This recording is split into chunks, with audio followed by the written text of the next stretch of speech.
Konon katanya, ibu-ibu yang melahirkan secara SC itu ASI-nya cenderung sedikit atau seret. Itu benar atau enggak? Yuk, mari kita bahas dalam video berikut ini.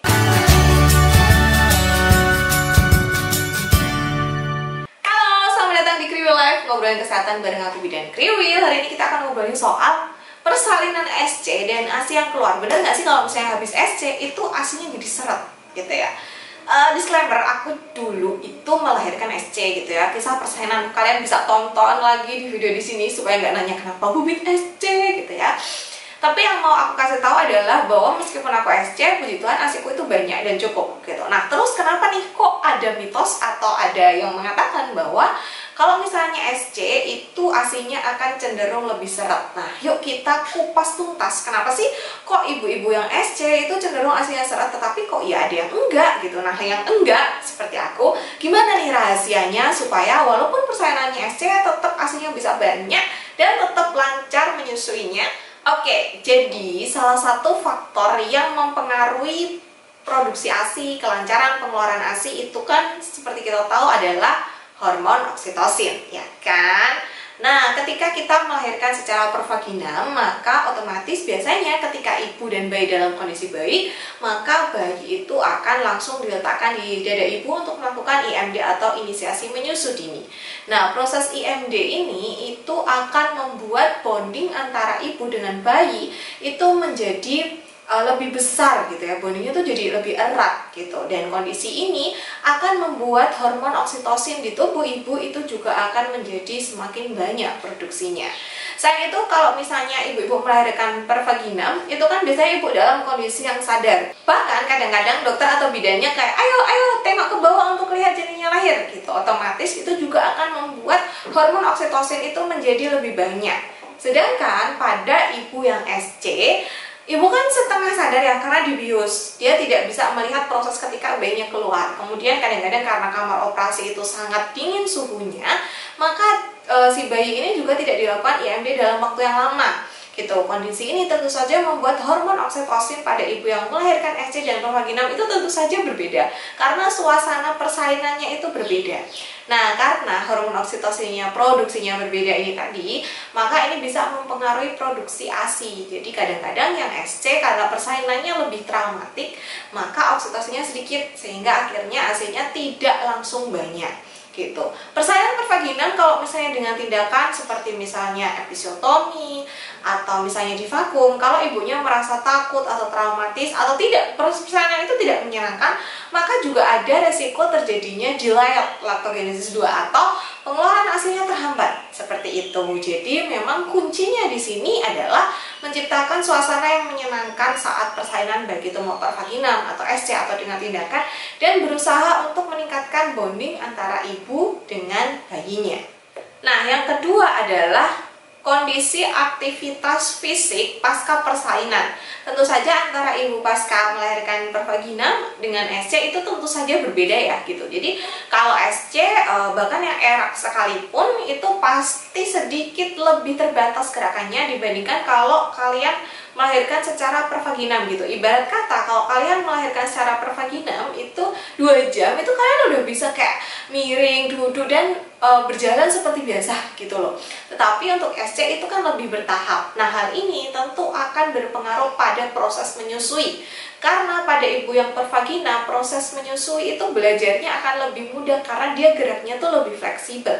Sedangkan pada ibu SC dia sedikit lebih butuh usaha ekstra. Belum lagi kalau misalnya ada nyeri pada lukanya gitu ya.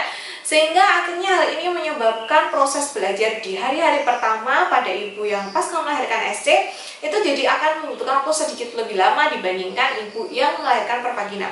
Hal ini tentu saja akan membuat produksi ASI itu juga nggak langsung lancar. Kenapa? Karena kita ingat kembali ASI itu kan diproduksinya berdasarkan supply and demand. Semakin sering menyusu bayinya, maka ASInya akan semakin banyak gitu. Nah, kalau misalnya pada ibu pasca melahirkan SC yang mungkin gerakannya saja masih sedikit sakit, ketika mau belajar menyusui kan mungkin tidak bisa lama, atau mungkin ya nanti aja lah gitu kan, sehingga akhirnya menghambat proses rangsangan on demand tadi. Hisapan bayinya kurang sehingga akhirnya produksi ASInya juga tidak begitu banyak. Karena itu kuncinya adalah ya walaupun melahirkan SC, usahakan untuk tetap rawat gabung dengan bayinya, jadi ibu dan bayi dalam satu ruangan kalau semuanya dalam kondisi baik, dan usahakan tetap menyusui setiap 2-3 jam sekali. Mungkin kalau miringnya belum sempurna atau duduknya belum sempurna, bisa meminta tolong penunggu untuk bantu megangin gitu ya. Jadi tetap semangat belajar menyusui meskipun kondisinya kita pasca operasi tentu saja tidak bisa langsung beraktivitas dengan bebas gitu ya, tapi tetap usahakan untuk menyusui sesering mungkin. Nah, yang selanjutnya adalah pengaruh obat-obatan gitu. Nah, untuk obat-obatan biasanya sebenarnya pasti sudah dipilih obat-obatan yang tidak mempengaruhi produksi ASI. Tapi tentu saja untuk ibu yang pasca melahirkan SC dengan ibu yang pervaginam, atau apalagi lebih-lebih pervaginam yang benar-benar spontan tanpa tindakan apapun, tentu saja obat yang masuk ke dalam tubuh kita pun akan berbeda gitu. Nah, kadang-kadang hal ini juga bisa mempengaruhi produksi ASI-nya gitu. Walaupun tenang aja, biasanya sih tetap akan dipilihkan obat-obatan yang aman ya untuk ibu menyusui, tapi kan pasti tetap berpengaruh. Ada beberapa obat yang pasti akan mempengaruhi, walaupun aman ketika tertelan bayi gitu, tapi bisa saja juga mempengaruhi terhadap produksi ASI-nya. Nah, yang selanjutnya adalah rasa sakit gitu. Jadi seperti kita tahu, walaupun sebenarnya rasa nyeri atau rasa sakit itu kan sangat subjektif sekali ya. Ada orang yang dicubit langsung kesakitan, ada yang biasa aja gitu.